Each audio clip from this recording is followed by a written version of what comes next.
구약성경 이사야서 27장 1절부터 마지막 절입니다. 잠깐 기도하겠습니다. 사랑하는 주님, 오 시간을 또 부탁합니다. 우리 예배 중에 계시고 말씀하시며 주의 뜻을 알게 하시고 하나님의 은혜 사랑을 기억하는 귀한 시간 되게 주시옵소서. 의지하며 예수님의 이름으로 기도하옵나이다. 아멘. 우리 권사님이 기도하신 것처럼 2월 17일부터 사순절이 시작이 됐습니다. 4월 4일 부활절 전날 4월 3일까지 이제 사순절 기간은 교회에서 지키는데, 이제 어떤 분들은 뭐 사순절이라는 단어가 카톨릭이어서 싫어하는 사람도 있고 또 어떤 사람은 고난주간을 싫어하는 분들도 있더라고요. 근데 사순절이 카톨릭적인 언어가 있다 그래서 우리가 그걸 무시할 필요는 없습니다. 왜냐하면 뭐 우리의 삶이 늘 주님의 고난을 묵상하지만 이런 기간들을 통해서 주님이 이 땅에 오셔서 죽으시고 또 고난당하시고 부활하시기까지의 과정들을 우리가 묵상한다면 그것보다 더 큰 은혜가 어디 있겠습니까? 제가 옛날에 저 밑에 충청도 어느 교회에서 사역을 하는데 옛날에도 한번 그 얘기 한 것 같아요. 고난주간이 됐어요. 고난주간은 보통 교회들이 뭐 미디어 금식이니 무슨 금식이니 하루 한 끼 금식이니 이런 거 하잖아요. 근데 그분이 그러더라고요. 자기 교회 집사들을 다 모아놓고 우리는 고난주간 없다. 우리는 고난주간 동안 고기 파티를 열 거다. 그리고 교회 옆에서 고기 파티를 하더라고요. 그래서 저는 그게 너무너무 그때도 마음이 아팠습니다. 물론 예수님이 부활하셨죠. 우리가 굳이 억지로 고난을 받을 이유는 없죠. 하지만 고난주간의 이유는 고난을 받으라고 주어진 게 아니라 고난받으신 주님을 묵상하라고 있는 거거든요. 근데 고기 먹으면서 파티하면서 고난은 나랑 상관이 없다. 성경을 몰라도 너무 모르는 말을 하는 게 아닌가 이런 생각이 들어서 마음이 아팠습니다. 지난 주간에 제가 잠깐 언급한 것처럼 일본 기독교의 심장은 미우라 아야코라고 합니다. 일본 기독교를 대표하는 사람이 누구냐 그러면 미우라 아야코 아니면 우찌무라 간조, 뭐 다음에 미즈노 겐조, 지난주에 얘기한 그런 사람들은 일본 기독교를 대표하는 사람이에요. 근데 그중에 미우라 아야코가 뭐 빙점으로 우리에게는 저 어렸을 때도 TV에서 막 드라마로 만들어서 나오던데 유명해졌는데, 그분은 여러분이 잘 알듯이 어려서부터 이 암이 있었고 폐결핵이 있었고 그리고 디스크 이런 게 있었고 대상포진까지 걸려서 13년 동안 병석에 누워서 지냈던 사람이에요. 나이가 젊은데 그 병이 걸렸던 것 같은데 13년 동안을 끙끙 앓으면서 그렇게 고통을 당했습니다. 그래서 이 사람은 너무 젊은 나이에 그 고통이 괴로워서 자기 책에 그렇게 썼어요. 눈을 뜰 때마다 나는 왜 어젯밤에 죽지 않고 또 살았을까? 뭘로 나는 또 살아야 하지? 무엇 때문에 나는 살아있는 걸까? 죽고 싶다. 이런 고민을 무척이나 많이 했다고 그럽니다. 그러니까 하나님을 못 믿는 사람이니까 그 당시는 그랬던 거죠. 근데 이 공무원이면서 예수 믿는 미소라고 하는 사람이 어느 날 병원에서 호스피스 사역, 즉 병원 사역을 하러 찾아왔다가 이 아가씨를 보고 복음을 전합니다. 특히 요한복음 14장 1절부터 3절에 너희는 마음에 근심하지 마라. 하나님을 믿으니 나를 믿으라. 이러시면서 하나님의 위로를 전하는 거예요. 그리고 매일 와서 성경을 읽어줍니다. 그러면서 이 여인이 거기서 말씀을 통해서 하나님을 믿게 돼요. 누워있는데 거기서 하나님을 받아들인 거죠.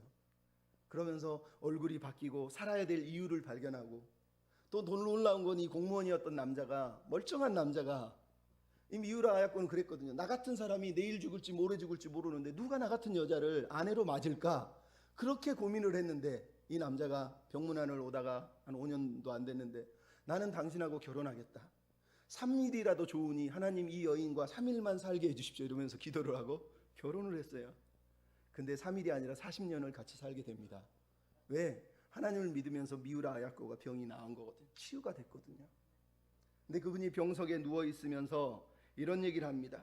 자기는 살면서 미래가 없다고 생각했는데 어떤 사람이 자기에게 그랬다는 거예요. 지금부터 앞일은 다 하나님의 영역이다.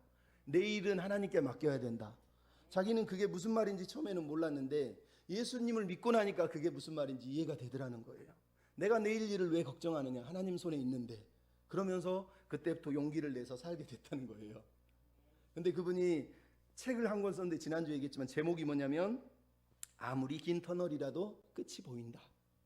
왜 그 책을 썼겠어요? 하나님을 믿고 나니까 자기 어머니가 어려서부터 했던 말이 계속 맴돌더래요. 어머니가, 아버지가 그랬대요. 아야꼬야, 아무리 긴 터널이라도 결국은 끝이 보인단다. 아무리 길어 보여도 결국은 터널을 나가는 날이 올 거야. 이랬다는 거예요. 그래서 책 제목을 아무리 긴 터널이라도 끝이 보인다라고 이렇게 쓴 거예요.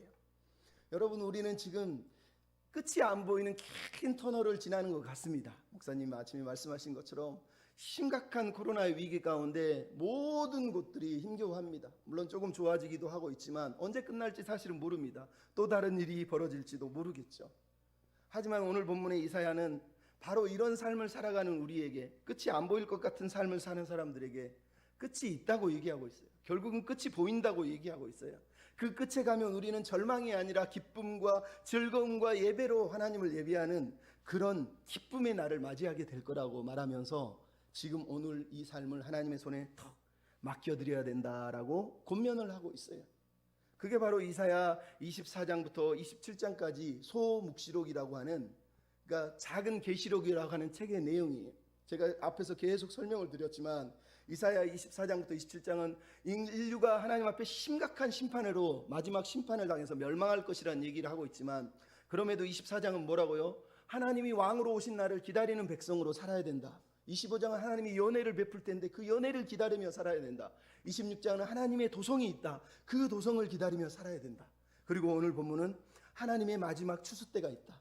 그 추수 때 하나님의 백성으로 오늘 준비하며 기다리며 살아야 된다라고 얘기를 하고 있어요. 그래서 오늘 본문 27장은 내용은 분산되어 있지만 리오야단, 뱀, 용, 계시록에 나오는 단어들이 다 등장합니다. 그 다음에 큰 나팔 소리가 등장합니다. 계시록 18장부터 등장하잖아요. 그 다음에 마지막 추수꾼 이야기가 11절 12절에 등장합니다. 계시록 14장에 나오는 이야기예요. 즉 왜 사람들이 이사야서를 특히 24장과 27장을 소묵시록, 소계시록이라고 했냐? 계시록의 이야기를 아주 작은 부분들이지만 결국은 계시록이 언급할 내용을 다 드러내주고 있는 거거든요. 특히 26장은 우리가 보았지만 하나님의 도성을 기다리는 성도들은 오늘 하나님을 신뢰하면서 인내하면서 하나님을 사랑하면서 하나님의 은혜에 붙들려서 그분을 바라보고 기다려야 된다 라고 말하면서 그 고통 중에 있는 사람들에게 용기를 불어넣으셨어요. 이제 27장은 또 얘기합니다. 그러면 끝까지 하나님을 신뢰하고 하나님을 의지하고 기다리는 사람들에게 하나님이 어떤 은혜를 베풀 것이냐는 거예요. 바로 하나님이 마지막 때에 추수할 때 추수할 그 백성이 될 거라는 거예요. 그래서 2절로 6절을 보면 우리가 잠깐 읽었지만 포도원이 나오고 있는데 포도원이 지금 열매가 가득해서 추수를 기다리고 있다고 6절에 말을 하고 있어요. 1절 12절을 보면 마지막 때 하나님이 추수를 하게 되는데 그때 하나님이 자기 백성들을 모으셔서 추수하고 있는 모습이 마지막에 등장을 하고 있어요. 즉 하나님이 마지막 때가 되면 큰 나팔을 불어서 휘어져 추수하게 된 하나님의 백성들을 추수하실 거라는 거예요. 마지막 희년이 선포되고 자유가 선포되고 해방이 선포되고 죄로부터 완전한 자유가 선포되는, 그래서 하나님의 백성들이 하나님께 서는 날이 올 거라는 거예요. 그래서 그날을 기다리면서 오늘 믿음으로 살아가라고 얘기하고 있어요. 그 날을 기다리는 사람들에게 하나님이 주시는 은혜가 있는데 그 은혜를 붙들면서 기다리라고 다시 한번 은혜로 기다리라는 권면을 하고 있다는 거예요. 어떻게 기다려야 됩니까? 첫째는 하나님의 원수를 멸하시는 은혜를 우리가 받을 거라는 거예요. 여러분 1절에 보면 그날에 하나님께서 강하고 크고 견고한 칼로 꼬불꼬불하고 날랜 리오야단 뱀 용을 죽이실 것이다 라고 얘기를 하고 있습니다. 여러분 리오야단, 용, 뱀, 이 말은 앞으로 자세히 보면 날랜이라는 단어는 날아다니는 이라는 뜻이고요. 그 다음에 기어다니는 꼬불꼬불한, 그 다음에 바다에 사는 용, 육해공, 모든 곳에 있는 하나님을 대적하는 존재를 상징하는 단어가 리오야단, 뱀, 용이라고 하는 단어예요. 특히 리오야단은 욥기에도 나오고 여기 이사야서에도 나오는 바다에 사는 괴물을 말해요. 그래서 고대 근동에 우리는 뭐 이런 괴물이 어딨어 그러겠지만 옛날 이사야 시대의 고대 근동 사람들, 하나님을 안 믿는 사람들은 바다에 꼬불꼬불한 괴물 리오야단이, 용이, 드래곤이 살고 있다고 믿었어요. 우리나라의 사람들이야 용을 길조로 보잖아요. 임금들은 그래서 용포에다가 용을 그려놓잖아요. 근데 서양 사람들은 용은요 마귀를 대표하고 사단을 대표하는 그런 으로 인식하기 때문에 용을 아주 싫어합니다. 근데 중요한 건 어쨌든 오늘 본문에 리오야단, 용, 뱀, 뱀은 나하시라고 그래서 창세기 3장 1절에 나오는 그 뱀을 말하는 거예요. 그러니까 결국은 이 세 단어는 서술은 다른 언어를 썼지만 결국은 똑같은 얘기예요. 리오야단이든 뱀이든 용이든 이 모든 것은 하나님을 대적하는 존재라는 것을 말하고 있습니다. 근데 하나님께서 견고하고 크고 강한 칼로 이 리오야단을 죽이실 것이다 라고 오늘 1절에 말씀을 하고 있어요.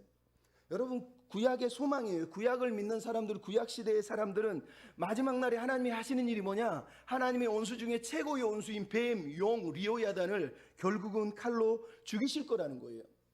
그래서 시편 51편에 보면 51편 9절 10절에 여호와의 팔이여 깨소서 능력을 베푸소서 라합을 죽이시고 용을 찔러 죽여주시옵소서 이렇게 얘기합니다. 뿐만 시편 74편 12절에도 이렇게 합니다. 주께서 주의 능력으로 바다를 나르시고 용들의 머리를 깨뜨리시고 리오야단의 머리를 부숴주시옵소서 이렇게 얘기하고 있어요. 즉 고대 근동 사람들은, 이스라엘은 리오야단을 믿은 게 아니지만 고대 근동 사람들이 믿고 있는 거예요. 바닷속에는 바다의 괴물 혼돈의 세력이 살아서 이 인류를 집어삼키고 있다는 거예요. 근데 그걸 이사야가 지금 인용을 하는 거예요. 세상이 말하는 저 리오야단을 하나님이 결국은 칼로 죽이실 거라는 거예요.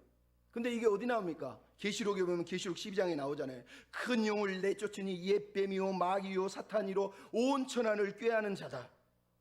마귀가 자기 때에 쫓겨나니 자기 때가 얼마 된 줄 아는 줄 알고 분을 내어서, 그러면서 마귀가 참수하던 자다, 그 용이 참수하던 자, 그러면서 용, 뱀 이런 단어를 이사야에서 했던 말을 그대로 다시 인용을 하고 있는 걸 보게 된단 말이에요. 즉 고대 근동 사람들에게 리오야단, 뱀, 용은 다 하나님을 대적하는 존재예요. 근데 재밌는 건 욥기서에도 나오고 시편 104편 24절, 25절, 26절에도 나오는데 뭐라고 되어 있는 줄 아세요? 여호와께서 바다를 지으셨으니 그 바닷속에 생물들, 동물들이 노니느니라. 리오야단이 그 속에 노나이다. 그러면서 리오야단이 물속에 노는 하나님이 만드신 창조물이라고 말하고 있어요. 여러분 무슨 얘기인지 아시겠어요? 세상 사람은 리오야단이 뱀이니 용이니 그러면서 벌벌벌 떠는데 하나님이 볼 때 리오야단은 뭐라고요? 물고기예요, 물고기. 그냥 물고기라는 거예요. 죽여버린다는 거예요. 그러니까 하나님을 믿는 사람이 그 혼돈의 세력 리오야단 때문에 벌벌 떨며 리오야단이 우리를 죽일 거 아닌가, 우리는 리오야단에 잡혀 먹이는 거 아닌가 이러면서 두려워하며 살지 말라고 얘기하는 거예요. 근데 여러분, 이 리오야단이 구약시대에 다른 의미로는 뭐라고요? 결국은 하나님을 대적하는 혼돈과 공허의 세력이고, 국가나 타락한 교황이나 이런 타락한 종교 지도자들을 가리킬 때 이 리오야단이라고 하는 단어가 등장을 하거나 인용을 하고 있다는 거예요. 여러분, 불의하고 부정하고 불법과 악행이, 타락이 가득하고 공의와 정의가 없는 세상을 바로 리오야단이라고 말하는 거예요. 혼돈과 어지러움이 가득한 세상을 리오야단의 세상이라고 구약의 이 말씀이 결국 우리에게 들려주는 거예요. 그래서 여러분 17세기의 영국의 철학자였던 토마스 홉스가 리바이어던, 즉 리오야단이라고 하는 책을 썼어요. 그 책을 썼는데 원래 이 사람은 목사님 아들이에요. 근데 아버지가 나중에 타락을 해가지고 술주정뱅이가 돼가지고 가족을 버리고 방탕하며 떠나버립니다.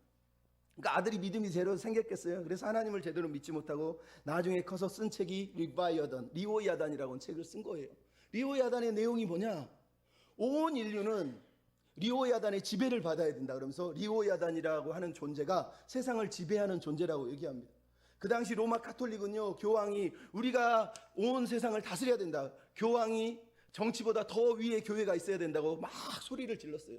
반대로 프로테스탄트 개신교는 아니다, 교회와 국가는 분리돼야 된다, 국가가 교회를 다스리거나 교회가 국가를 다스리면 안 된다, 분리를 외쳤어요. 근데 토마스 홉스라고 하는 이 사람은 리바이어던이라는 책을 쓰면서 아니다, 리오야단, 국가는 리오야단이다, 모든 종교나 모든 사람들은 국가에 굴복해야 된다, 국가가 통치해야 된다 그러면서 국가를 옹호하는 책을 쓴 게 바로 이 리오야단이에요. 그러니까 제가 무슨 얘기를 하려고 그러냐면, 리오야단은 하나님이 볼 때는 피조물이지만 하나님이 보실 때 악한 존재로 리오야단은 뭐냐? 혼돈하고 공허하고 불의와 불법을 조장하고 있는 세상의 사회적인 권력, 세력, 도구들을 리오야단이라고 말씀을 하고 있다니까요. 그런데 하나님이 이 리오야단을 죽이실 거라는 거예요. 그래서 오늘 아침에 목사님 말씀했지만 존 칼빈은 이런 얘기를 했어요. 우리는 이 세상이 우리가 항해하는 바다임을 기억해야 된다. 우리는 우리의 배를 전복시킬 뿐만 아니라 우리를 밑바닥같이 가라앉히려고 노력하는 여러 들짐승들에 둘러싸여 있다는 걸 알아야 된다. 여호와께서 돕지 않으셨으면 우리 스스로의 힘으로 저항하거나 막아낼 수단이 없다. 사실 하나님이 무적의 힘으로 그것을 막아주시지 않았다면 우리는 즉시 비참한 상태에 떨어져 멸망했을 것이다. 하나님의 칼만이 이 악독한 왕국을 멸하실 수 있다. 이렇게 얘기를 했어요. 여러분, 리호야다는 말 그대로 하나님을 대적하는 세력, 세상, 악독한 왕국이라고 말하고는 하나님의 뜻을 거절하고 있는 모든 존재들을 말해요. 근데 하나님은 오늘 본문을 통해서 하나님의 손에 있는 피조물일 뿐이고, 하나님이 결국 손을 들어서 한번 칼로 치면 죽을 수밖에 없다는 거예요. 그래서 하나님의 백성들은 이 리호야단 같은 세상, 혼돈스러운 세상에 살면서 두려워하지 말라고 말하는 거예요. 여러분, 리호야단 그러는 게 그냥 이스라엘 사람들에게 느껴지는 거예요. 날래고 꼬불꼬불하고 아수르나 바벨론이나 수많은 세력들이 이스라엘을 집어삼키려고 하는데, 그때 이스라엘 사람들이 느끼는 거예요. 저들이 리호야단이라는 거, 우리 믿음을 죽이고 우리를 없애려고 하는 세력이라는 거예요. 근데 그 어두움과 그 포악한 세대에게 이사야가 말하는 거예요. 하나님께서 리호야단 겁내지 마라, 리호야단 두려워하지 마라, 오히려 그럴수록 하나님을 더 신뢰하는 사람들이 되라 라고 얘기하는 거예요. 왜? 여러분, 결국은 하나님을 신뢰하는 사람들에게 하나님이 오늘 본문 2절부터 6절에 하나님의 포도원, 새로운 포도원, 하나님이 보호하시고 하나님이 살피시고 하나님이 만들어 가시는 아름다운 포도원을 맛보게 하실 것이라고 우리에게 말씀하기 때문이에요. 여러분, 하나님 우리에게 리호야단을 죽이시는 것뿐만 아니라 하나님이 날마다 우리를 보호해 주시는 은혜를 신실하게 하나님을 의지하는 사람들에게 하나님이 허락하실 것이다 라고 오늘 본문 2절로 6절에 말씀을 하고 있는 거예요. 여러분, 하나님 우리가 마지막 추수를 기다리는 동안 하나님이 뭐라고 계신 거예요? 대체 그분은 추수할 곡식들을, 온 땅이 휘어져서 추수할 때가 되기를 하나님이 기다리고 있다라고 오늘 보면 2절로 6절에 사실은 말하고 있는 거예요. 왜? 여러분, 우리가 이미 알지만 포도원의 노래가 어디 등장했습니까? 이사야서 5장에 이미 한번 등장했잖아요. 이사야 5장 1절로 7절의 포도원은 뭐예요? 들포도를 맺어서 하나님이 멸망시킨 포도원입니다. 근데 오늘 본문의 포도원은 아름다운 포도원이 됐어요. 이 아름답다라는 히브리어 단어는 즐겁다는, 즐거운이라는 뜻이에요. 즉 하나님이 즐거워하시는 포도원이 지금 생겼다는 거예요. 하나님이 즐거워한다는 게 무슨 얘기겠어요? 포도원이 있는데 야, 내 부동산 하나 생겼네 그래서 즐거워한다는 얘기인가요? 아니요. 포도원에 있는 열매가 아름답다는 거예요. 포도원에 맺힌 열매가 너무너무 좋다는 거예요. 좋은 포도를 맺어서 하나님이 즐거워하고 있다고 얘기하는 거예요. 이사야 5장의 포도원 열매의 포도는 들포도여서 하나님이 너무너무 화가 나서 분노하셔서 밟아버리셨는데, 지금 오늘 본문에 나오는 포도원의 포도는 하나님 볼 때 너무 좋은 극상품 포도여서 하나님이 기뻐서 즐거워서 어찌할 줄 모른다는 거예요. 하나님이 어디서 지금 행복을 느끼는가 우리한테 보여주고 있는 거예요. 하나님이 행복하시는 이유는 하나님의 백성이 하나님이 기대하는 좋은 열매를 맺을 때 행복해 하신다는 거예요. 여러분, 그래서 오늘 보면 하나님 뭐라 그럽니까? 이스라엘 백성들에게 너희 나와 함께 이 포도원의 노래, 아름다운 포도원의 노래를 부르자, 포도원의 노래를 불러라라고 포도원의 노래에 부르자고 초청을 하고 있어요. 근데 이 히브리어 단어가 사실은 사랑에 빠지다, 흠뻑 빠지다라는 뜻이에요. 그 노래를 부르라는 얘기가 뭐냐면 하나님이 즐거워하는 것처럼 우리도 그 즐거움에 푹 빠져서 와, 하나님 이걸 즐거워하는 거구나, 나도 이걸 즐거워해야지 그러면서 하나님하고 똑같이 그 즐거움에 참여하라고 하나님이 지금 부르고 있다고 말씀을 하시는 거예요. 여러분, 그래서 하나님이 우리에게 주시려는 참 기쁨은 언제나 하나님이 기뻐하는 걸 기뻐하는 거예요. 오늘 본문이 지금 그 얘기를 하는 거예요. 하나님이 기뻐하지 않는 걸 기뻐하는 건요, 전혀 우리는 기쁠 수 있어도 하나님은 기쁨이 되지 않으세요. 근데 하나님이 지금 기뻐하니까 즐거워서 행복해서 너희들도 나와 함께 이 행복을 누리지 않겠니? 그러면서 포도원의 노래에 함께 빠져보자, 참여해보자, 종사해보자 그러면서 그 일에 집중하라고 얘기하고 있는 게 오늘 본문의 내용이에요. 여러분, 하나님 왜 이렇게 기뻐할까요? 여러분, 이사야 5장과 27장은 놀라운 차이가 등장합니다.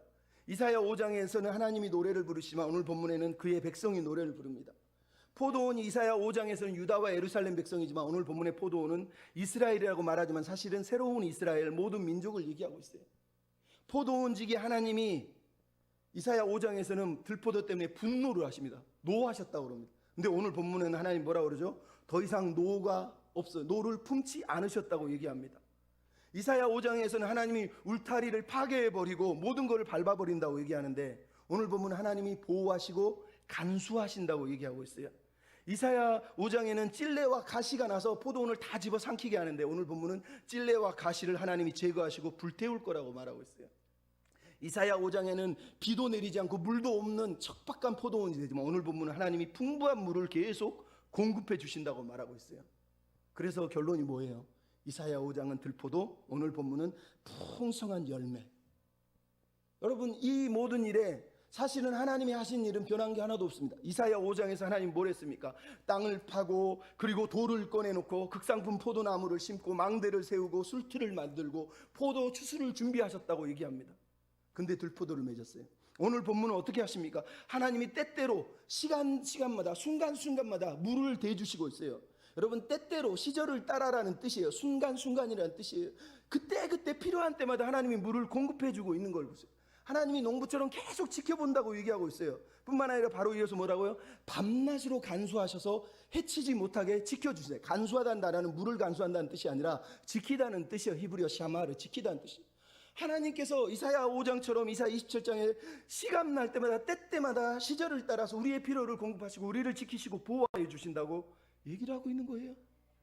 심지어 뭐라 그럽니까? 찔레와 가시가 나를 대적해도 너희가 나를 이길 수 없다고 얘기하고 있어요. 찔레와 가시가 열매를 못 맺게 할지라도 하나님이 그 찔레와 가시를 밟아서라도 열매를 맺게 하신다고 말하고 있어요. 여러분, 이사야 5장이나 27장에 하나님의 열심, 하나님의 사랑은 하나도 변한 게 없어요.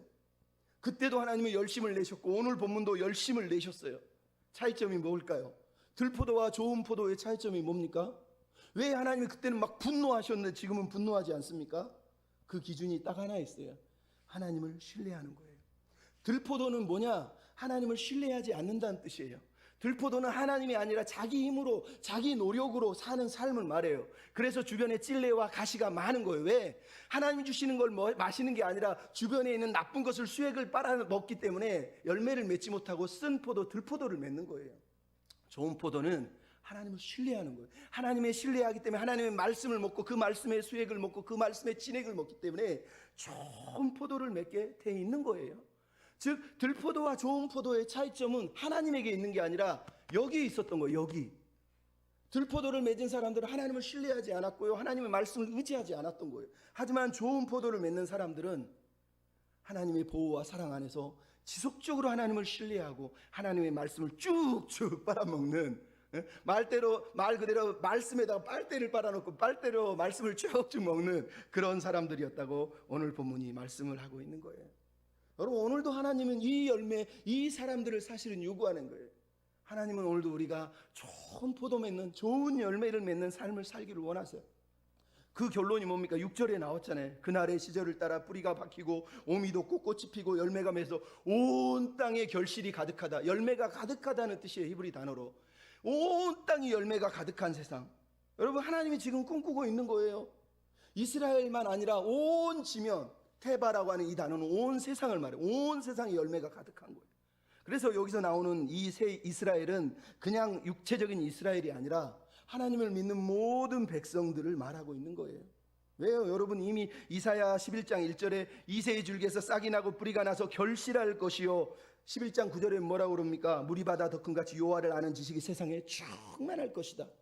똑같은 얘기를 하고 있는 거예요. 하나님이 거두려는 열매는요, 말 그대로 하나님의 포도주가 너무 먹고 싶어가지고 그 포도 열매를 따고 싶은 게 아니라 하나님을 믿는 사람들, 신뢰하는 사람들이 온 땅에 가득해서 하나님을 인정하는 것, 하나님을 의지하는 것, 그것을 하나님이 원하신다고 오늘 본문이 말씀을 하는 거예요.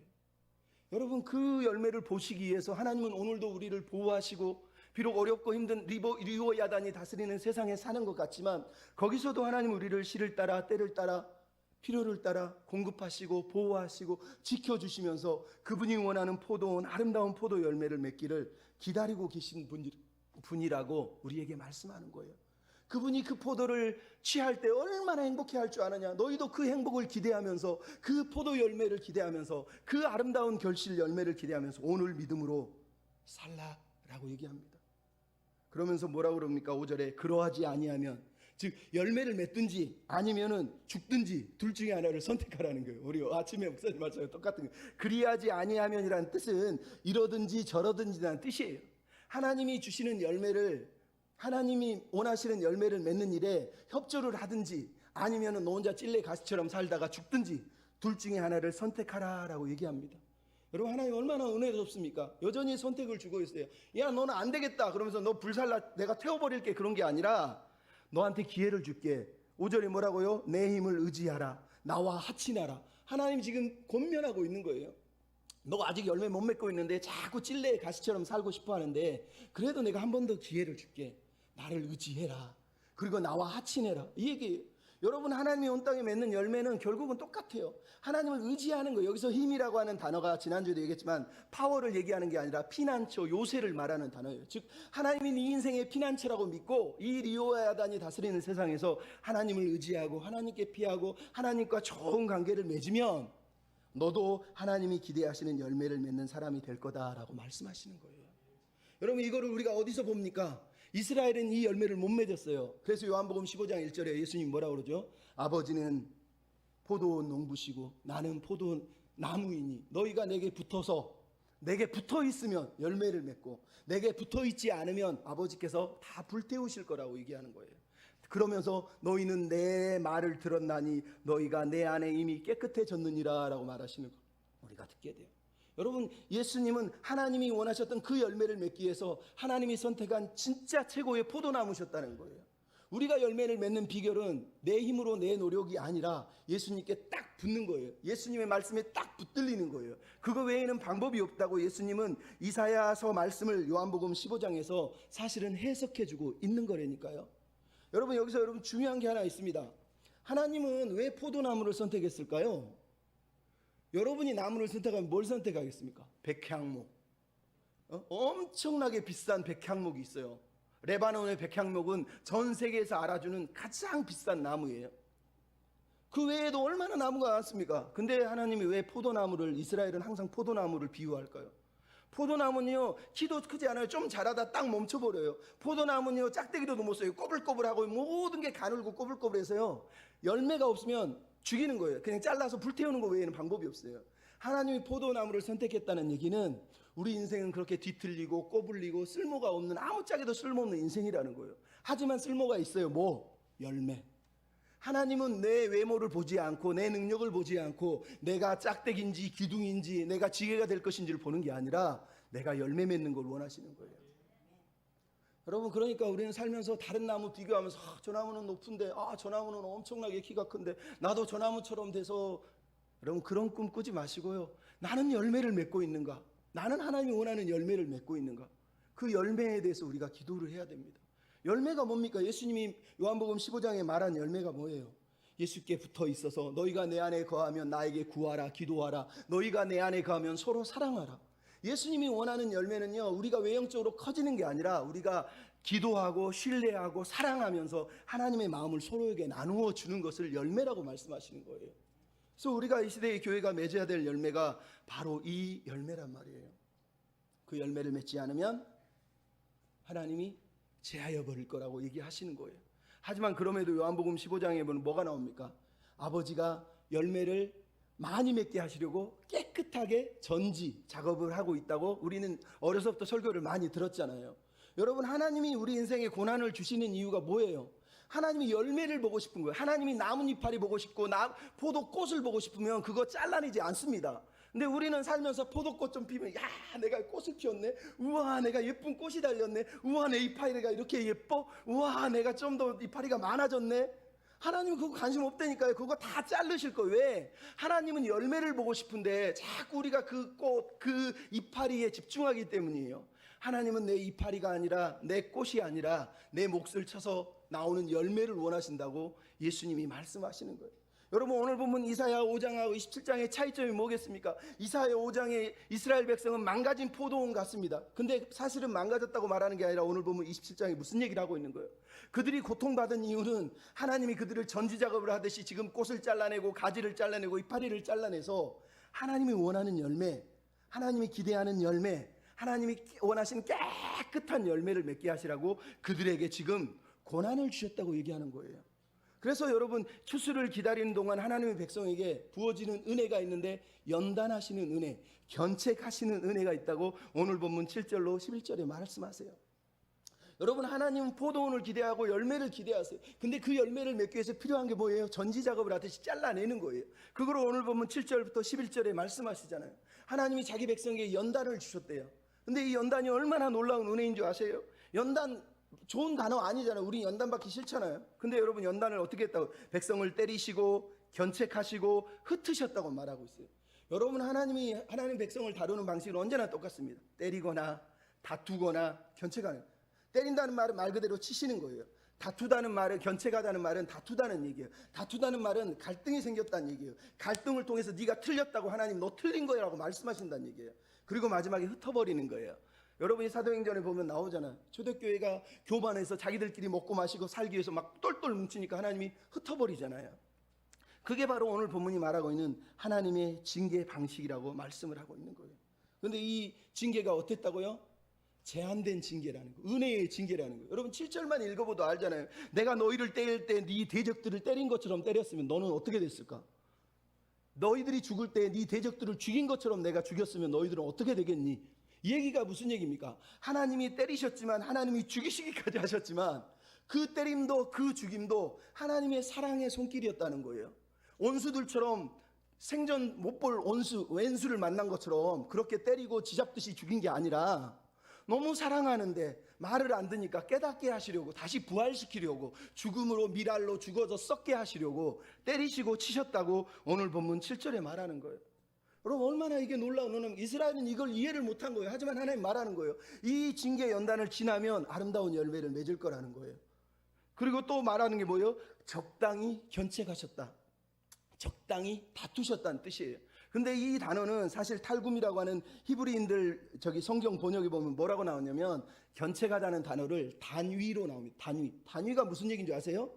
단위라는 말은 단계적으로 측정을 해서 어떤 걸 덜어내는 작업을 말하는 거예요.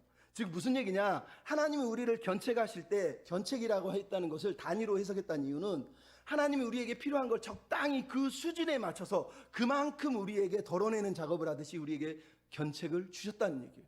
그냥 모두 똑같아, 니놈도 다 내 앞에서 똑같이 벌받자 그러면서 한꺼번에 연대 책임 물어서 때렸다고 말하는 게 아니에요. 너는 어리니까 이만큼, 너는 좀 성장했으니까 이만큼, 너는 교만하구나 그래서 이만큼 쳤다는 거예요. 단계적으로 측정해서 필요한 만큼 때리셨다고 하나님이 말씀하시는 거라니까요.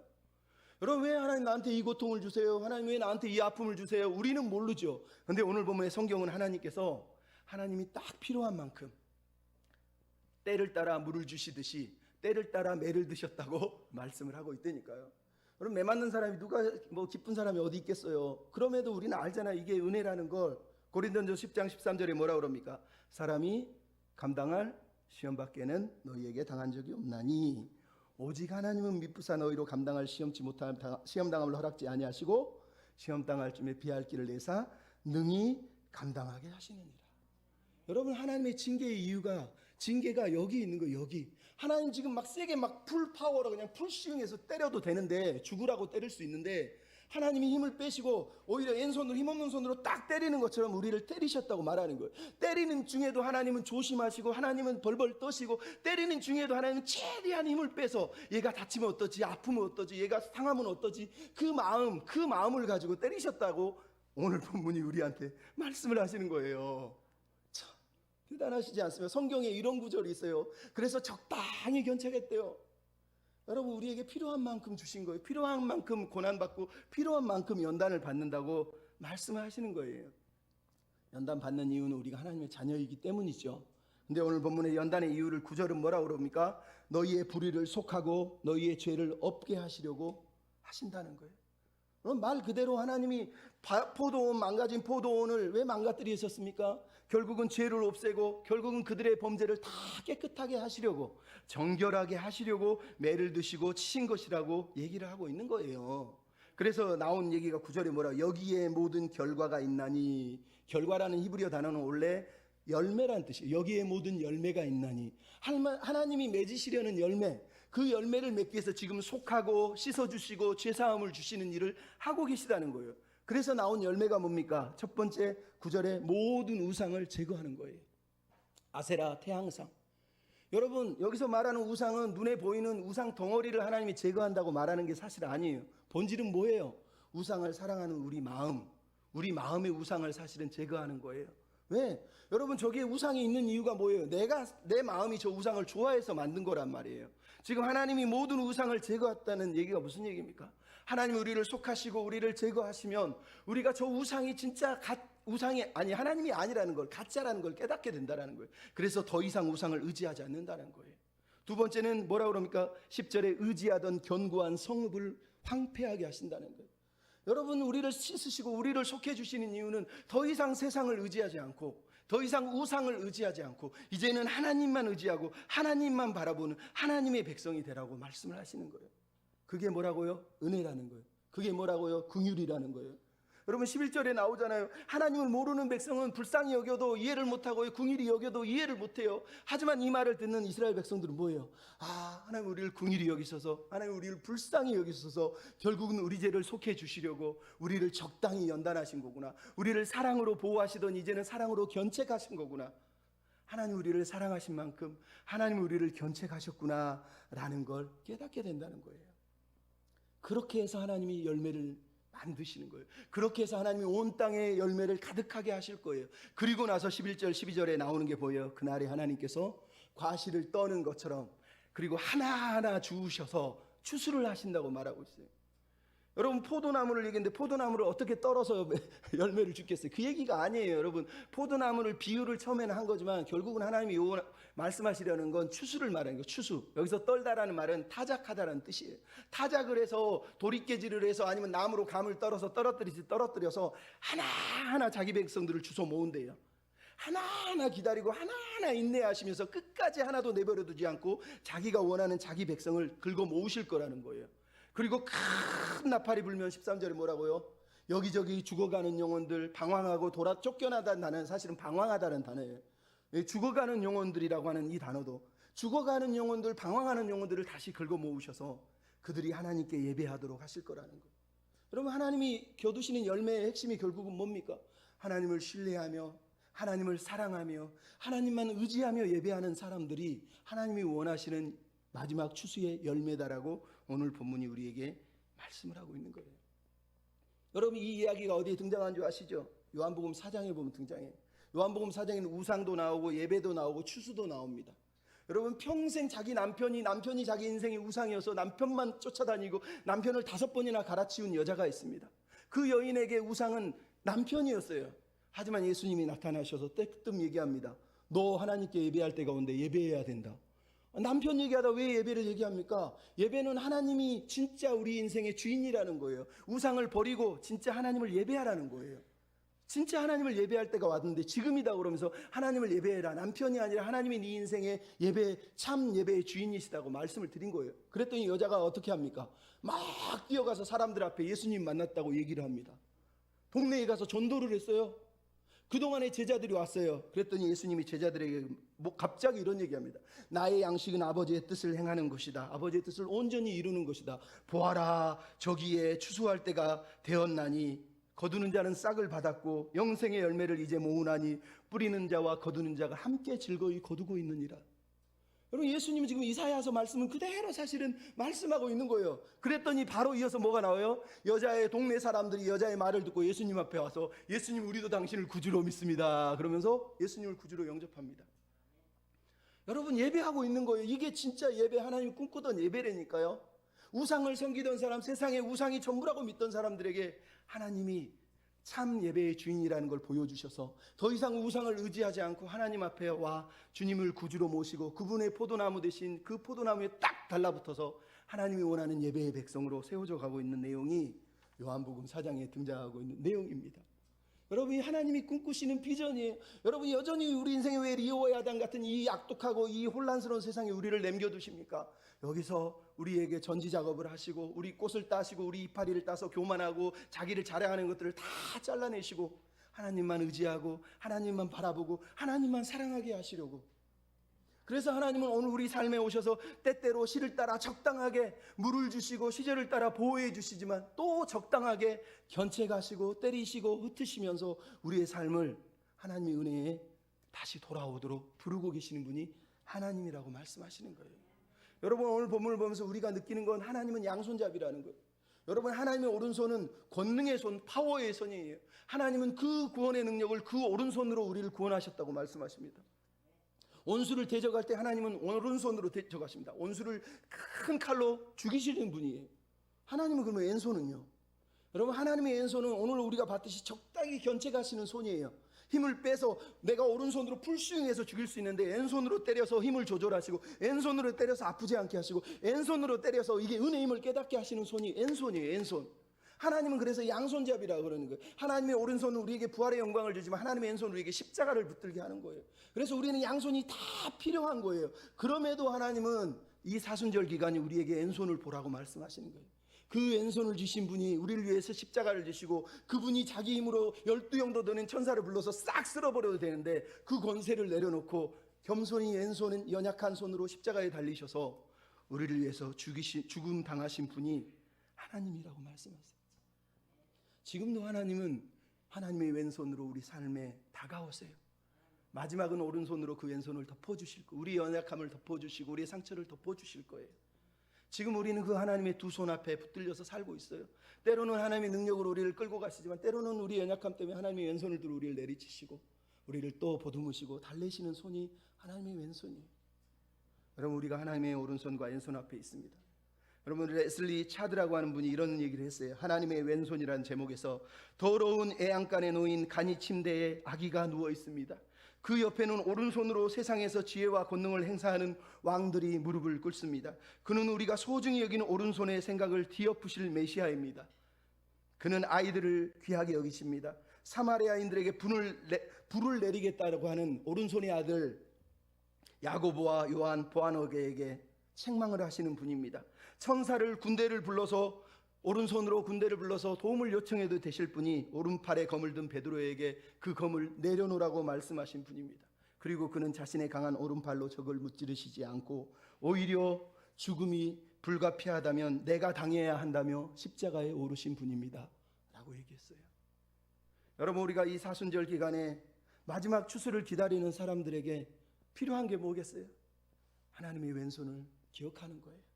하나님의 오른손만 바라보지 말고 하나님의 왼손도 가지셨다는 거예요. 우리를 견책하시고 사랑하시고 보호하시고 적당히 때리시고 적당히 또 격려하시면서 함께 가자 예배하자 열매를 맺자 말씀하시는 그 하나님의 왼손을 이 사순절 기간에 우리가 잊어버리지 말라는 거예요. 그래서 우리가 하나님 기대하는 열매를 맺어서 이 연단을 통해서 나를 깨끗하게 하시고 아름답게 만드시고 나를 하나님이 기대하시는 온전한 열매가 맺게 하셔서 하나님 기대하는 열매, 하나님을 예배하고 하나님을 신뢰하고 하나님을 찬양하고 하나님의 은혜에 붙들리는 그런 삶으로 주께 영광을 돌리는 저와 여러분이 다 됐으면 좋겠습니다.